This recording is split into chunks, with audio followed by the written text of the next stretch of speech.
Hi all, welcome back to Kavi's home book. இன்றைக்கி வந்து வீட்டிலையே குவிக்காக ஈஸியாக சிம்பிள் மெத்தடில் பன்னீர் எடுத்துடலாங்க. அதுக்கு வந்து பாலை வந்து நல்ல கெட்டியான பாலாக வாங்கிக்கோங்க. ஒரு லிட்ரு 1.5 லிட்ரு.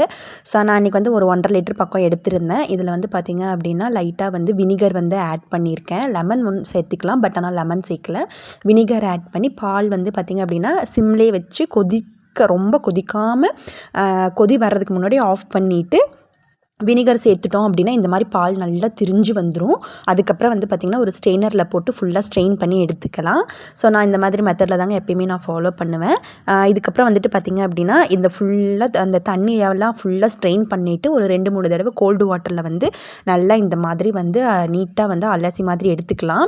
இது வந்துட்டு பார்த்திங்க அப்படின்னா அப்போ தான் வந்து உங்களுக்கு வந்து அதில் இருக்கிற அந்த புளிப்புத்தன்மையெல்லாம் வெளியே வந்துடும். நீங்கள் லெமன் ஆட் பண்ணாலும் அதோட புளிப்புத்தன்மையெல்லாம் வந்துடும். இந்த 2-3 தடவை வந்து வாட்டரில் வந்து இந்த மாதிரி நல்லா சோக் பண்ணி எடுத்துட்டிங்க அப்படின்னா பன்னீர் மேக்கர் இருந்தால் நீங்கள் அதில் போட்டு ட்ரை பண்ணிக்கலாம். பட் எங்கிட்ட பன்னீர் மேக்கர் இல்லாதங்காட்டி இந்த மாதிரி நான் க்ளாத்தில் வந்து ட்ரை பண்ணி எடுத்திருக்கேன்.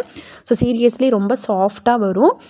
இதே மாதிரி நம்ம வந்து சீஸுமே ரெடி பண்ணலாம். ஸோ கண்டிப்பாக அடுத்த வீடியோவில் சீஸ் ரெடி பண்ணுறது நான் சொல்கிறேன். ஹோம்மேட் பன்னீர் வந்து ரெடி ஆகிடுச்சுங்க. ஸோ மறக்காமல் சப்ஸ்கிரைப் பண்ணாதவங்க சப்ஸ்கிரைப் பண்ணிக்கோங்க.